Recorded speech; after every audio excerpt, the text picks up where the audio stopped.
Perhaps, but you see, the only thing I can really speculate on, Nurse Ratched, is the very existence of my life, with or without my wife, in terms of the human relationships, the juxtaposition of one person to another, the form and the content. Artie, why don't you knock off the bullshit and get to the point? This is the point. This is the point, Tabor. It's not bullshit. I'm not just talking about my wife. I'm talking about my life. I can't seem to get that through to you. I'm not just talking about one person. I'm talking about everybody. I'm talking about form. I'm talking about content. I'm talking about interrelationships. I'm talking about God, the devil, hell, heaven. Do you understand? Fight! Everybody wants a roof. I'm a fly to cool. Down there, room was cool. I'm a fly to cool. Ain't no word on the loot. I'm a fly to cool. First class fell through. I'm a fly to cool. Cause being fly so much better than that bullshit they selling you. That's some bullshit, I'm telling you. Cause being fly so much better than that. Alright, and we are live from our clandestine, undisclosed location here at the pod from Underground. I'm your host with the most, Kid Charlemagne, aka Tristan, aka Pope Urban VII, aka T-Bird, and I'm accompanied by my guest host. I'm Sam. We're coming at you from an undisclosed location in outer Mongolia. We are currently, we're called the Pod from Underground because we are literally underground. Right, yes. We are being protected by the PLA, otherwise known as the People's Liberation Army. Yep. And yeah, don't come for us. Yeah, exactly. Because like since last episode, we have received so many threats from the intelligence community, from the FBI. FBI actually sent me an email. I didn't know they were like so courteous about it, but they sent me an email. I got my inbox and it said, "Hey, good afternoon, Mr. Blah blah blah. This is the FBI. I just want you to know that you're on our most wanted list. That we want you dead. Yeah. And that we're coming for you." So we fled to China. And we're now operating outside of, like you said, outer Mongolia.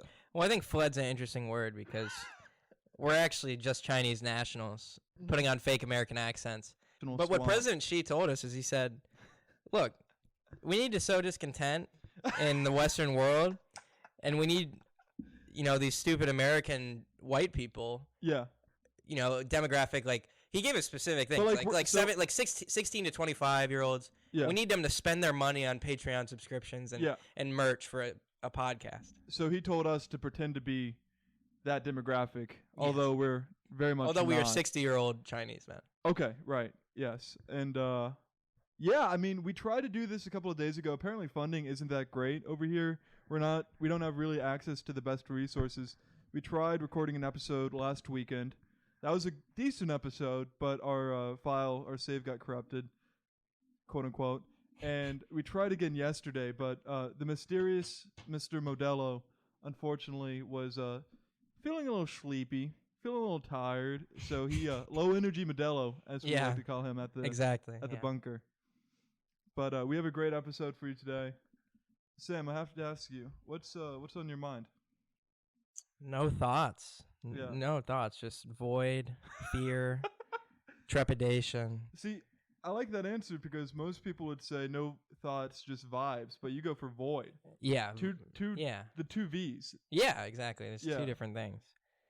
I don't know. I think we're at a bizarre point in the world. I think like nothing that has like sort of driven me and like kept me in touch with like the passage of time. Because I remember when I started caring about politics a lot, it was like these different elections and what was going to happen with like the Bernie Sanders movement, and, like Trump and all this sorts of stuff. That sort of like gauged the passage of time in a broader sense, like more long term, like over the course of years. Right.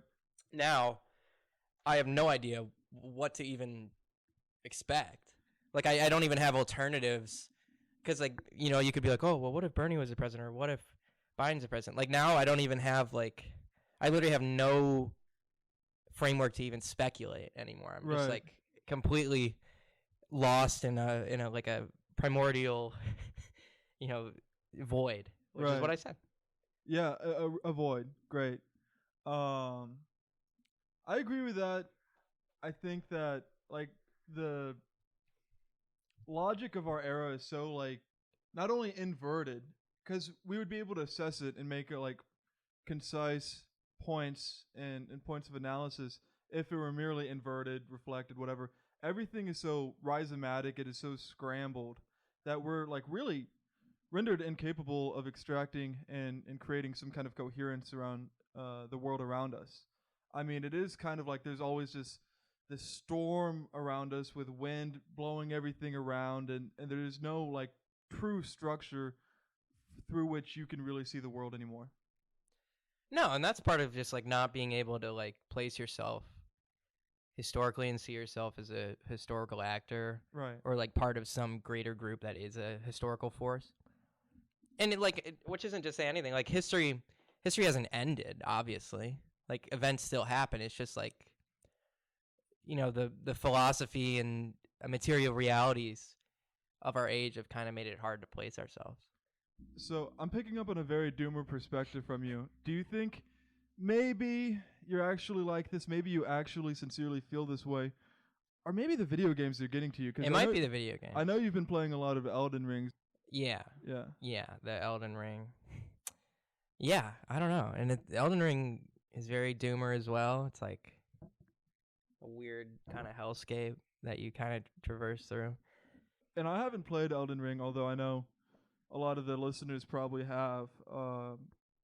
I think you said something about the creator being very inspired by Nietzsche. Yes. Which was something I kind of found fascinating.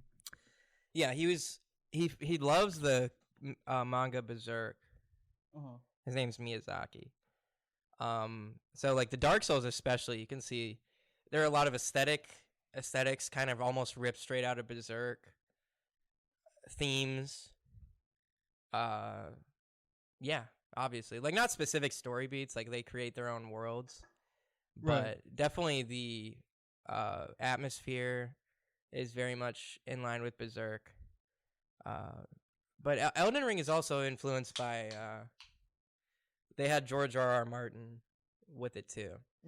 So while it does retain a lot of that stuff, there's also a lot of elements that we haven't seen in one of FromSoft's stories before. But as for the Nietzschean elements, yeah, it's like the only future in these worlds, because usually the gods are like, if not outright malevolent, just like self-interested and egotistical, incompetent, unwilling to make their own sacrifices. Like the Dark Souls universe is literally premised on the fact that like fire is literally like the essence of life or whatever, so people sacrifice themselves to the fire so that the gods can remain in power. But like it's just prolonging the inevitable because the fire's dying out regardless. Right. If that makes sense. That also like ties back to like the Greek sages and like the Platonic, pre-Socratic Greek philosophers who were debating, arguing about what the essence of existence is. Is it fire? I think the term was arche. Is it fire? Is it water? But it really is just change. I mean, it is motion. There's nothing like that exists completely in stasis. At least nothing that is that exists through the lens of our sense perception, of our sense of temporality. And even though, as broken as it is, we still experience time. Yeah. Even if it is whacked out. But I think that's fascinating. I mean, do you feel like it's, people talk about like how difficult the game is. Do you think it really is like a style of like self-transcendence, like overcoming the things around you and then overcoming yourself almost? Yeah, and I think it's also like it's not as hard as people say because you can obviously look up guides. You can employ different tactics that people consider cheesy or whatever, to kind of abuse the system. But you're also put up against like really insurmountable stuff. And like I don't understand how it works in Elden Ring, but in Dark Souls, it's literally like part of the story.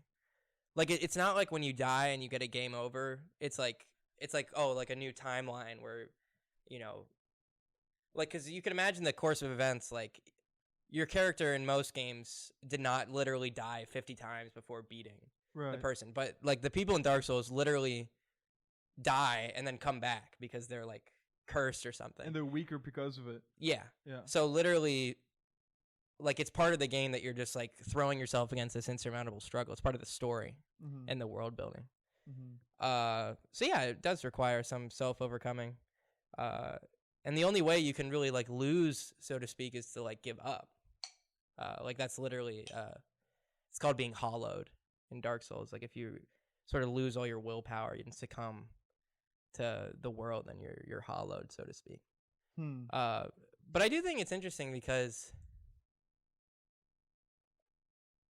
it's like they're afraid to let the fire die out because they don't know what's next. Like they don't know what the next like age They're is. afraid of change. Yeah. Yeah. So I think it's interesting implications for like all of society and like the rise and fall of different societies and you know economies and empires, if you will. Right. Like what comes next might not be bad. You know, it might just be different. And sometimes the difference is all it takes to really scare you from not wanting to accept it. Sure, the fear of the unknown. I think it's also interesting to make like a Nietzschean analysis, and of course the cliched most quoted from his work is God is dead. It's like that proclamation almost. And in this game, the gods may not be dead, they're dying, they're withering away, but they're also revealed not to be these omnipotent, omnipresent, omniscient, but also like benevolent entities. They're revealed to be these egotistical, limited in scope, limited in power entities. And even though they may be bigger than you, they're still like withering away. And they're still fundamentally succumb to human style flaws, like flaws that we could recognize. Right, which is almost ego like and that sort of thing. It's more like a Greek conception of mythology than it is anything derivative of the religions of the book, you know? Yeah. But yeah, I mean, I wanted to talk about the disillusionment we've experienced while attending university. I know we came into this like very starry-eyed, very wholesome.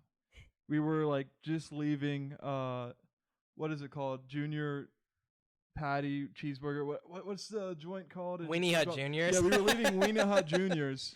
That was what the Bernie Sanders campaign was. So we met through our college's organization that was meant and created to help get Bernie elected. And we were in Las Vegas the night of the Nevada caucus. We were knocking on doors.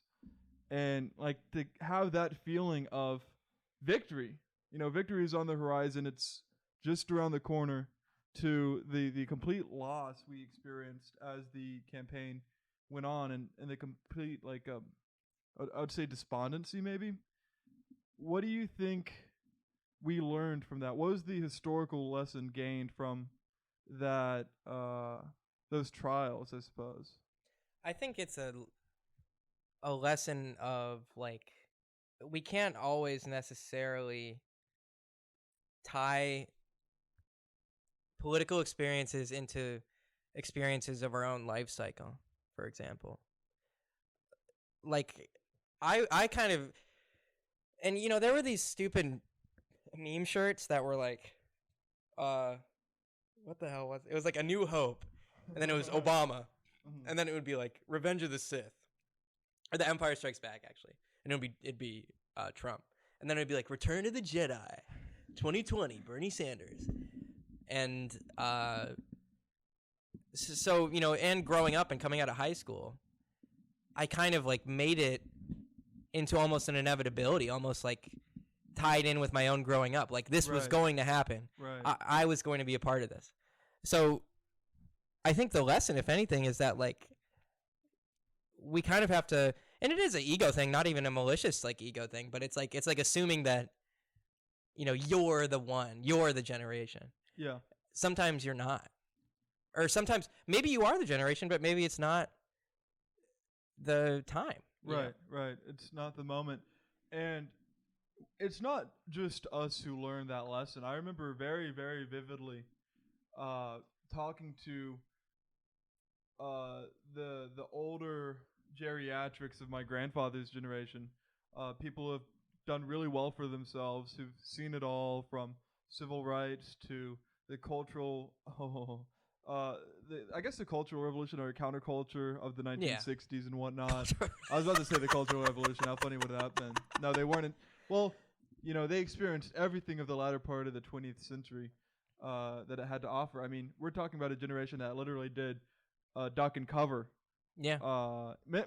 Honestly, which has a lot of parallels with what kids have to do now in preparation for a school shooting. Yeah. But a lot of these people I talked to started crying during the night that Trump was elected, in part because to them it was, a tragedy, and in a sense it was, but also because their sense of linear progress was completely broken. That myth of things are only going to get better all the time, always, that's not how history works.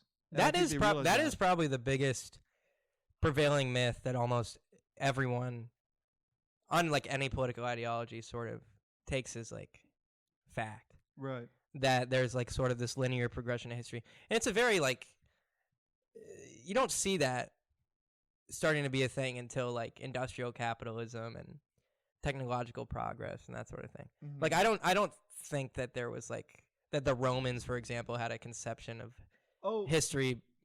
Do you think so? Well, they had like eternal Rome.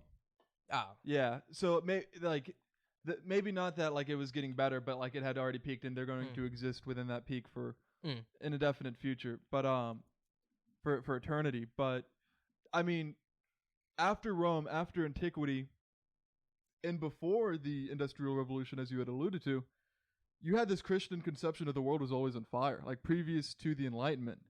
And so that I feel like that was much more, in a way, realistic, even though it came from a Christian ontology that, like, yeah, like the world is in disorganization. It's in a constant state of entropy, to put it in other words. And you really can't predict what the next event is, what the next sequence of events are.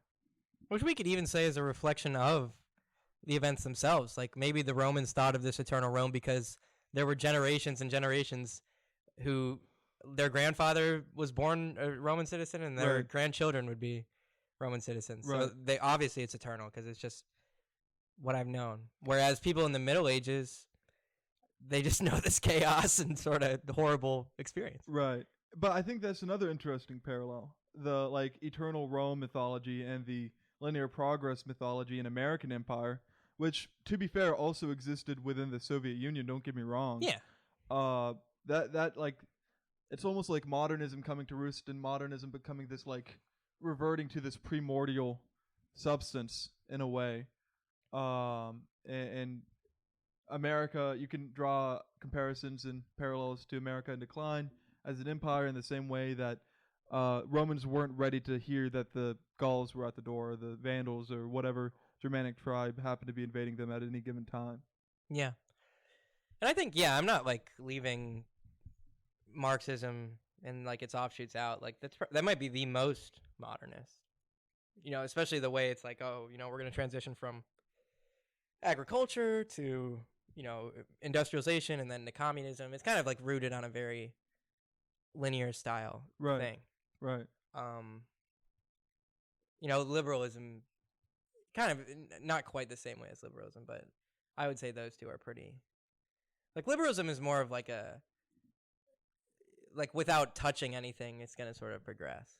Whereas I think like Marxism, Leninism, and similar ideologies are like, well, as a class, we need to sort of play our part in ushering things along. Right. Constructing, and that's where like constructivism comes in and like shaping the new man and this new world for us to inhabit. But I think like liberalism definitely also falls under that like modernist framework where liberalism almost assumes that through the constant expansion of the free market, which we know is an impossibility, like it's not going, like we only have so many resources on Earth. We use them in such a costly way, I suppose, that like, or there's going to be an end to the marketization of the globe. When capitalism doesn't have anywhere else to go, when it doesn't have any other labor pool to outsource its capital out to, it's going to come to a halt. So in that sense, it is kind of like built on the myth of constant, ever accelerating growth, which we just know not to be the case. I'm not the first person to say this, and I definitely won't be the last. But I mean, why do you think like so many people are fascinated?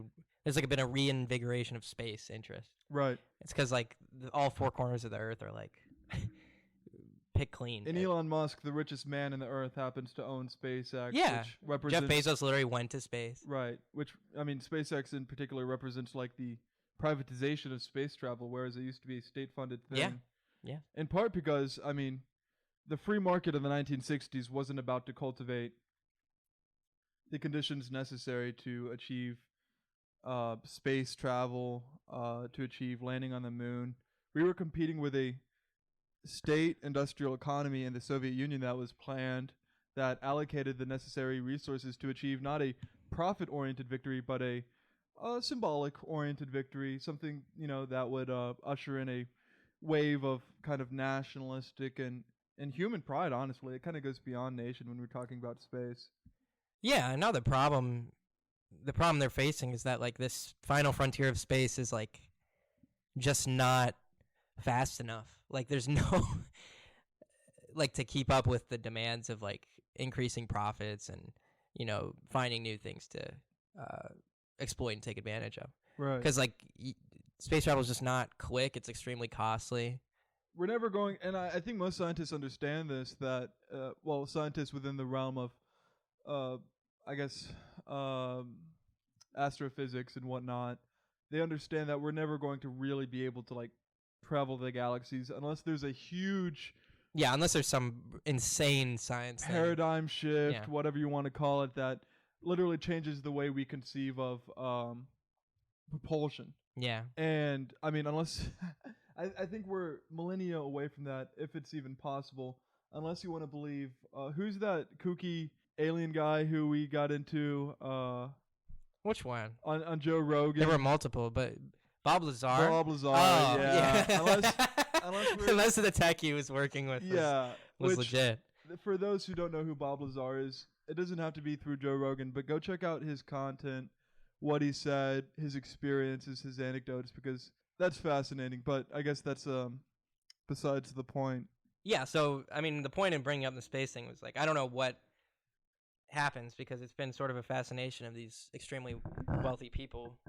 Yeah. And I don't think it's gonna like pan out. I don't think like this space tourism stuff is really gonna be a thing. I remember when I was like, did you ever watch like CNN for Kids in middle school? Yeah. Yeah. Really? I think my teachers, host? I forget what their names are like. I don't remember. There's one guy in particular.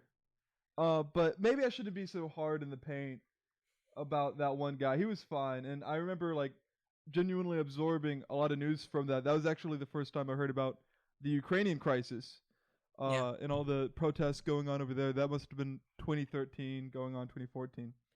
But I remember they said like, yeah, we should be able to get to Mars and have like a reality TV show on Mars by like 2020 something. Nope. Nope, not gonna happen. But like these people like just delude themselves, and maybe that speaks to the kind of grandiose claims that venture capitalists need to make in order to accrue the investment and funding to do anything at all. But I mean, time and time again, these people have offered so much, and that's not even desirable to me. I'm gonna be frank. I don't even need to see a reality TV show on Mars. Let's go to Mars as a monument to humanity and human will. Let's not try to privatize going to Mars. Let's make it a testament to the achievement of humanity. Just, I mean, like that in of itself is a desirable goal. The idea to be like, yeah, let's have the Kardashians on Mars. Are you fucking kidding me? But you can't even do that because this is entirely like, it's all built on false pretenses and bullshit, to be honest with you. Yeah, and like we're not like Luddites. Like we want to see like grand achievements, and there is incredible technology, and I'm sure there will still be before. Mm-hmm. But I think people turn to technology and its advancement in a time where our actual like economic structures are exposing their failure, and they just turn to this tech and they say, well, this is gonna fix it. Right. Like what is like the gig economy? You know, like or Bitcoin or Tesla or Tesla's the big one because they have all these like very idiotic quote unquote innovations. Like I think it's called fucking Hyperloop. No, I think that's like a train thing. Yeah. But they did this thing where they dug these tunnels. Oh, under LA. Under LA, they wanted to, but it wasn't. Or they I think they prototyped. I don't know if they actually did it. Yeah. But like, it was idiotic because it was literally just like, we're just gonna have traffic jams but underground. Right. Not only that, but like, in a city that probably receives more earthquakes than any other in North America. Yeah. I mean, LA is just notorious for having earthquakes endemic to that part of the country. I think they started talking about doing that in Las Vegas, actually, but we've yet to see even that come into fruition. I mean, these people, it's almost like scam artists. Like, I was watching an interview of like a scam artist who would like go into like these banks and, you know, withdraw loans and all this using fake IDs or the IDs of people who actually existed, but they were committing some kind of identity fraud. And then at a certain point, you realize like these guys are just making claims to a lot of these companies and a lot of these banks that just aren't real, but they're doing it to make money to justify their loans. And in a lot of ways, that's what like Elon Musk does. Give me more money, invest in Tesla, and we'll do something great. And then what do we get? I mean, I know it's a different company, but we get like flamethrowers. Like Yeah. we get portable flamethrowers. I mean, they might have. I remember for a while people used to go to the talking point that they haven't actually made money yet. They might have now because I see a lot of Teslas on the It road. doesn't matter if Tesla makes money. It matters if Elon Musk makes money. Yeah. You know, and we're talking asset-wise, like net worth, he is the richest man. Well, in a company doesn't strictly like need to profit all the time. Like they were sustained on just like investment and hype and people buying their stock for a very long time. But think about how like unstable that model is. It's like we're not making money off of the product, but we're making money off of what you think the product may or may not look like in 10 to 15 years. But that's the thing. That's actually brilliant because, you know, when you start taking economics classes, particularly in finance and accounting, you start to realize that, like, for this entire system to work, there has to be this constant motion. Mm-hmm. The money can never stop. Right. Like, it can never sit in one spot. In order to keep and there really is no foundation, so to speak. The market fundamentals, you know, Yeah. like productivity and whatnot. Yeah. Like, there doesn't need to be a strict foundation as long as the money keeps moving. So, like, banks, for example. Banks are giving loans based on, like, your money that you're putting in the bank. But they know that, like, not everyone's going to come and draw out at once. Mm-hmm. You know, so they don't have to, like, they can do that. Mm-hmm. And that keeps money moving to investing. Same thing with, like, oh, we're going to promise future profits next quarter so we can get more investments, so we can promise future profits. You know what I'm saying? Like, right. Like, just the motion of the money and the expectation of future value sort of sustains the system and is necessary, or else the building blocks start to come down. Right. And I think we're starting to see that kind of mentality reach its like most absurd heights with like stuff like Bitcoin and NFTs and that sort of thing. Mm-hmm. Where it's like that's purely speculative. Yeah, pure, like, no actual. There's not even a pretense of value. It's just the value is in the fact that other people will say it has value, so they can buy it and then sell it at a higher price. Listen, folks, I mean, I'm on record as saying I'm pro Bitcoin, but more specifically Monero, insofar as I'm able to do certain exchanges on the dark web that I wouldn't otherwise be able to do in a public space. But as far as like the innate value to any kind of cryptocurrency, does not exist. Yeah. Off the planet, no imaginary. And I was actually just talking to someone about this a couple hours ago at a local restaurant I frequent. And I said, listen, I went to our university's crypto club every meeting, every time they had a meeting for the semester, probably ended up being maybe like 10. After all of that time I spent there, I was no closer to understanding crypto. And it's not because I'm stupid. It's well, maybe That's part of the reason. That's part of the reason. But it's because it's so unpredictable. It's so volatile. There are so many factors at play that it is just it's a gamble. And it's not a. If you look at the record when it comes to regular people participating in that gamble, I imagine is worse off than if you had gone to a casino. A lot of people are making less money than they would have made going to a casino in Las Vegas. Or buying an actual stock that's like tied to some kind of value. Some kind of value. Yeah. Because this... Which even that's a gamble, but better, in my opinion. And, there have been recent innovations in what they call stable coins. And, this is actually like a way to hedge against inflation.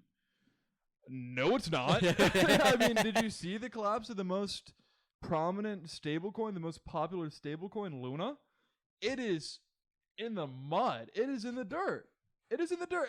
So you can't create something that you can even hedge against inflation. Folks, if you really are concerned about inflation, buy gold. If you're sitting on money and you're worried about inflation, buy gold. But this stuff is just... It's purely speculative. Yeah, and I think do you remember when we were at the bar and that that coked out dude was like ranting to us about obviously we're not going to use names, but it was so ridiculous. Yeah. And like I can't help but think like I think he was some kind of I don't even know what he did. I think he made his money in sales or something, or is like he had to sell some shit to somebody. He was going to politicians to represent cryptocurrencies and why they should attempt to standardize, normalize, and integrate it into like local economies. But he was, and it was casual, right? Like we were just sitting talking to this guy. I mean, he literally told us he was on cocaine, so it was like he was talking 100 miles an hour. And I couldn't help but think in retrospect, like, maybe this is the value of Bitcoin. It's literally just the pitch. Like, that's right. That's what's actually being produced. And is like marketers. It's religious, and like that's kind of the main thing I've realized. If I've learned any lesson from the last 3 years of attending university, it's that everything that is not tangible is a religion. It's funny to say, but it's so true. Because, like, the fervor I saw in this guy's eyes, and it might be because it was induced by some kind of drug that he may or may not have been on, the fervor, I mean, I was like, oh, you're a proselytizer. Yeah. Like, you are, like, on a mission to spread the good word about cryptocurrency and this new faith that's really kind of an integral part of this new metaverse pod-based universe that we're creating. And this is the surest way you can know someone's a proselytizer. And there's actually a controversy about this relating to our university because some guy, I'll get into that later, but if you say, well, all right, this cryptocurrency can help with resistance movements in a country because it'll help move money around and it'll help fund resistance movements in any given country, any developing country. Like, okay, well, that's interesting. I have my sympathies towards that. You just sold it to me knowing that I have my sympathies towards that. And then you go to the central bank of that country and you say, like, listen, this is how you can make money using crypto instead of any, like, being, attached to the, say, US dollar. But, you should work with crypto more so than any other currency at any other exchange rate. And you're like, okay, so the government's profiting off this as well. If it is literally a panacea that works for every party involved, it's bullshit. Yeah. That's how you know it's a scam. And so the controversy relating to our academic institution, and I know I never met this guy. He's a little bit older than we are. But I know friends of friends who've known him personally, who went to school with him. He's like a comp sci tech nerd. He went to North Korea. I think his name's Griffin or something. Griffith. And he went to North Korea, and he was literally teaching the North Koreans how to crypto mine and how to use crypto. I kid you not. I kid you not. Are you serious? No, he went there in the company or, of the government. Of course, it wasn't like, I'm going to go help these revolutionaries within North Korea, this color revolution in North Korea, to help like overthrow the Kim regime. He's helping the real revolution. He's keeping the revolution Right, alive. he's preserving the revolution, right. Yeah. Heavily monitored, heavily regulated, all this.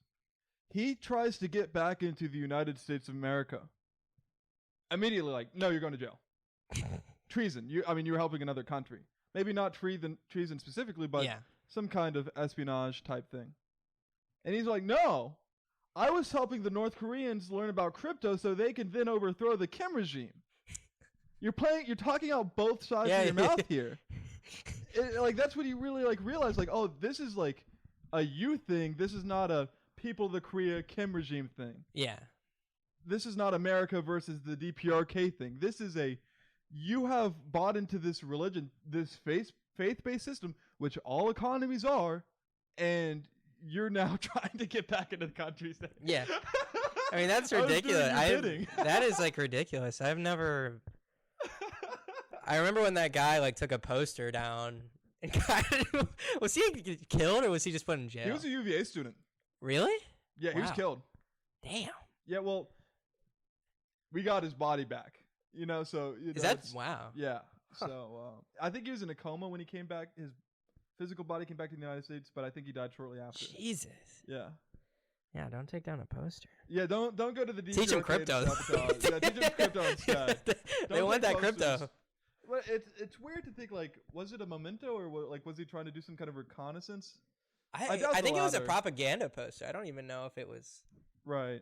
Like he was probably trying to give it to his girlfriend once. Upon return. I honestly don't even know. Maybe we shouldn't open. We shouldn't speculate. No. But yeah, Juche is actually the like that's our official philosophy in this podcast. Of the podcast. Yeah, of the podcast. Juche, yeah. Juche thought. An ideology specifically constructed to adhere to the needs of the DPRK as a isolationist kind of hermit kingdom.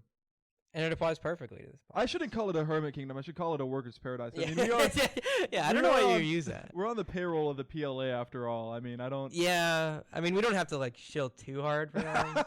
But, like, we kind of prop them up, I guess. We've seen G trying to keep his distance from Kim, so we're... He's kind of fake for that. Like, are you really rocking? And you know what Conway the Machine once said? He said, I don't care which city you're from. If you real, I salute you. True. So and if she's like not even willing to like go to bat, Trump's probably been more kind to Kim Jong-un than she has. Maybe not like materially, but definitely rhetorically. Definitely spiritually. Definitely Yeah, there's like no more brother wars. There's a spiritual bond between Kim and Trump that almost makes me into a Trump supporter. If I'm Sometimes, and here's the thing: they had a big spat. They had a big lovers' quarrel. Yeah. On Twitter before that, like talking about how they were gonna like kill each other or something. Yeah. And that's how you know you're a real homie. You just gotta like really get pissed. Do you remember when it came out that Trump was either with some Chinese representative or actually Xi? I might have been Xi himself. Am I saying that right? Xi? I always thought like she, like SHE. Okay, maybe it's she. Yeah, that sounds better. Either way, we're both probably. Yeah, we're probably butchering it, but they were like touring China together. They were talking, chatting it up. And while looking over the countryside of China, Trump says, this is such beautiful land. Wouldn't it be a shame if it just burned up? It just burned up in a nuclear holocaust? Just complete destruction, annihilation? Just trying to gangster check. Yeah. G-check.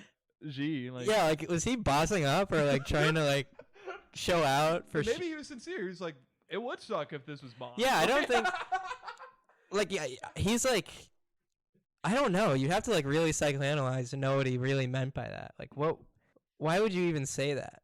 And I think him and Xi were an interesting contrast because like love Xi or hate Xi, he's like a historical actor. Like I think he's like, you know, he's clearly consolidated power very well. Like I think he's the only one besides Deng and Mao that like their name is in the Constitution. Oh, really? Because of their thought. I didn't know Like that. their like Xi Jinping thought is like enshrined in the like standing rules of the CCP or whatever. Wow. So it's like, very, very historical figure. Mm-hmm. Who's probably pretty competent. I mean, I don't know how you would like get to that position. Bloomberg agrees. Yeah, Michael Bloomberg. Bloomberg has stated similar things. Like juxtaposed with Trump, who has like no talents, like besides like I guess like lying or like being arrogant. Corralling. I don't like calling Trump supporters dumb. Yeah, I wouldn't. But corralling some of the stupidest fucking people in this Yeah. country. I don't like calling them dumb. I'll call them stupid Yeah, for the purposes of this podcast.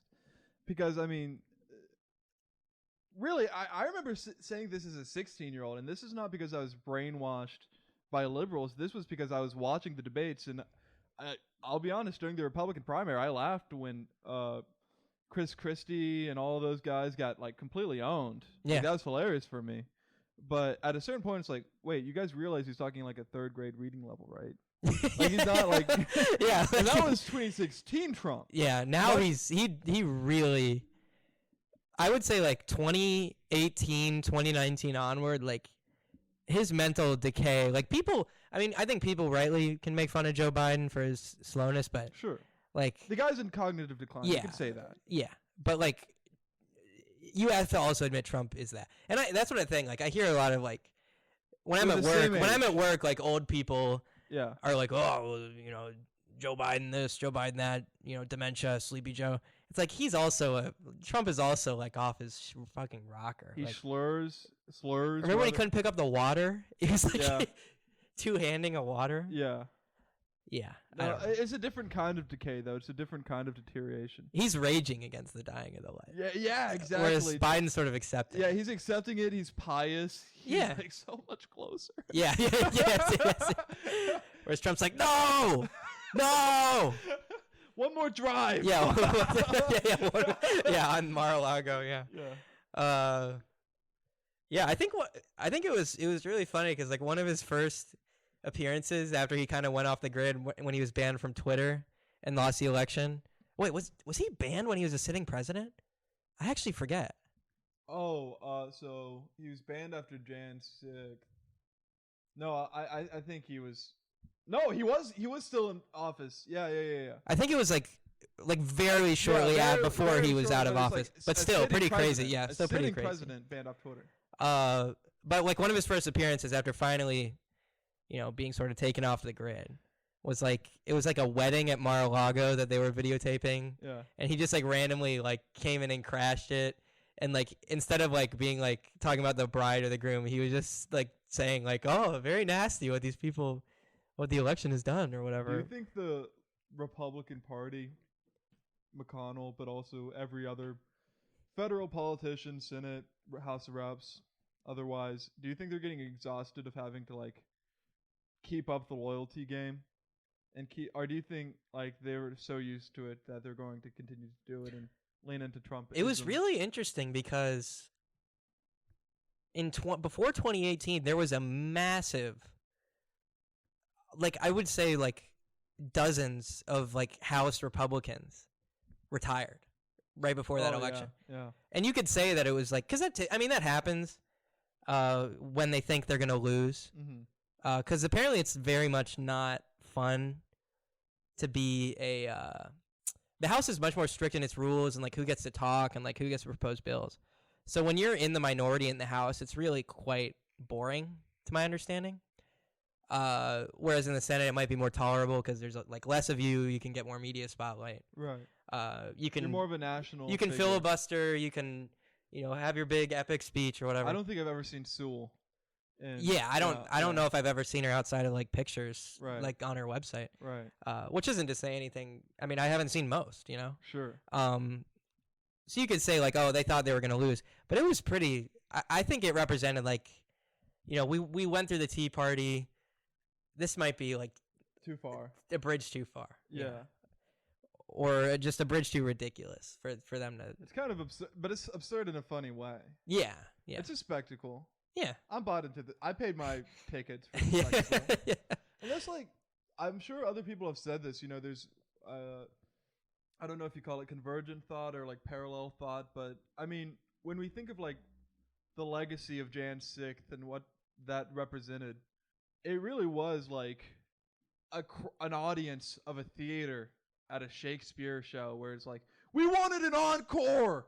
No, yeah, that's true. We wanted another showing. We wanted That an is encore. true. No, that's It's like throwing tomatoes almost, because they knew they were never going to. I say that, but I really don't know, because if the military went another way, and if Pence was a little bit more of a useful idiot, I really don't know. It might have gone another way, but at the end of the day, like when you look at the people who actually showed up in attendance to those riots, it was, I mean, morons. It was people who were like too old to actually do anything. It was people who were deluded. It might as well have been like, I think someone had a heart attack. Yeah, right. And died. Yeah, right. I remember a woman getting walked out of the Capitol building, and she said, we were going to do a revolution or whatever. And it's like if we went to go see The Joker, the movie at the theaters, and we saw the credits roll, and then like it was like, all right, that's it. And we were like, no. Yeah. I need more. But I think I need more now. I think that analogy is very interesting because like the one thing in American society that you can do with no consequences is like be a complete prick to like service workers and just be a That's what the Capitol Police were. Yeah, completely. Yeah, well, exactly. So that's what I'm saying. Like if you take this analogy, they probably did think they could win in the sense that like if you bitch at a company enough, they'll probably just give you $5 coupon and tell you to screw off. Right. So if you take that kind of mentality into politics, you get that. And that event was so great for so many reasons. It was terrible for the symbolic integrity of our democratic institutions. I'll put it out there. Disavow. Didn't like it. Kind of funny though. Didn't like it. Hated it. Disavow. But it did confirm what we had already kind of knew. That insofar as like history doesn't repeat, but it certainly rhymes, and this kind of sub-ideology of this era represented a certain coalition of certain kinds of people within a socioeconomic gradient. It remains true today that a lot of the people who went to those riots, petite bourgeois. Oh, yeah. Like we saw the stats coming out of that. It was staggering relative to how many small business owners are still in existence in this country who they all somehow showed up. Yeah, they were all there. They were all there. It was like a conference of Yeah. I mean, that's like that's the class composition of it. It's just cuz it's like the intersection of like kind of having I don't know how to put this delicately. I guess like unsophisticated culture. Yeah. Like the cultural signifiers that we typically associate with Republicans. Right. As opposed to like people from more urban areas. And also like standing to pretty much directly benefit from like being able to treat your workers worse or like get a tax break from Trump. Right. So there's kind of like, I could see why they were complete fanatics because he was speaking to their cultural thing, and he was also, really, I don't know like to what extent he helped small businesses, but I could see them at least thinking and internalizing that like, oh, it's better for me if a Republican is president. And we've had this conversation before about the class composition of different, I guess, electoral coalitions and different voter bases. I mean, when we talk about the success of the Trump campaign over the Hillary Clinton campaign and her coalition that she had cultivated, if you even want to call it that, we saw the triumph of retail barons of the national bourgeoisie, which also includes the petite bourgeoisie, win in that election, which was a disruption. It was kind of like a dark horse campaign. We weren't expecting it because I think implicit in it, if we abstracted the conversation, we were under the assumption that, well, of course, the financiers and the people on Wall Street and the people engaged in kind of like American empire outside of that national bourgeois space, they ran the show now. They ran the shots. These supranational organizations, these people who are pro-NATO, pro-UN, most of them are Democrats, I think. Like Soros, we talk about Soros a lot. Well, like Soros like represents that kind of international capitalist financial class. I know that Buffett who is he's a Democrat. He's a yeah. Democrat. I think Bill I Clayton think Gates is was a Democrat at one point. he might. I think he's donated to both, but he's pretty like it's kind of. I don't think he was rocking with Trump. I'll say that. Right, exactly. So, and I know these people try to keep their opinions concealed as to not hurt their business because they're businessmen first. But at the end of the day, like that was the antagonism. There was no working class coalition versus a bourgeois coalition. Yeah, it was. It was a international bourgeoisie versus a landed, retail-oriented, national bourgeoisie. And we were expecting the international element to win, but it did not. And I think that like we need to keep that in mind when like really assessing campaigns going forward and like different political coalitions going forward. Yeah. No, I agree. And it's a shame that like culturally that national bourgeois has sort of like taken up the aesthetic of like what a working class movement would be like. Right. Like it's like I think who the hell was it? Some dumbass. Was it Paul Joseph Watson who said conservatism is the new punk rock? That was Paul Joseph Watson. I Yeah. haven't heard of him in a while. No, he's kind of obscure now. I Yeah. think he still works on Alex Jones' program from time to time. What a weird hill to die, or weird camp to die with, I guess. Yeah, but like I think that's a stupid statement, but I also think it's like in a way that he might not even been attending, it's kind of true in the sense that like to the extent that there is a counterculture, it's like this like idiotic like full-throated reaction against like a more liberalized, and I'm not gonna say like anti-racist. Like obviously, there are still many racial structures in society, but like it's I'll say it like this: it's socially punished if you're open racist. Sure. We're not rocking with that anymore. Right. So, yeah, I think weirdly he was right that it is sort of a counterculture. Let's become movement. transgressive. Yeah. Or subversive, rather. Yeah, I think that's interesting. I think that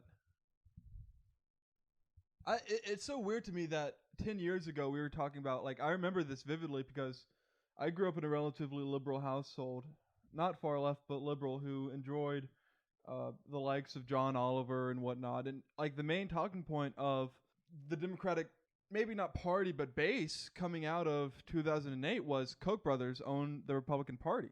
And all these, like domestic billionaires and millionaires own the Republican Party, and the Republican Party is the party of big business.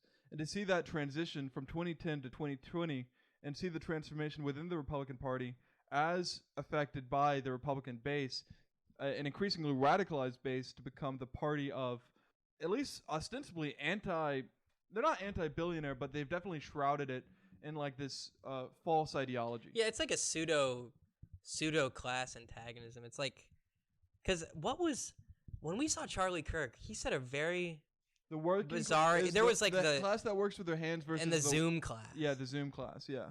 And I also heard something recently on some kind of Twitch thing, but it was like this conservative guy, and he was saying, "We're against the communist billionaires." Yeah. Which is like obviously oxymoronic. Right. But that's like sort of what they're doing. That's really like the schizophrenia of our current political paradigm.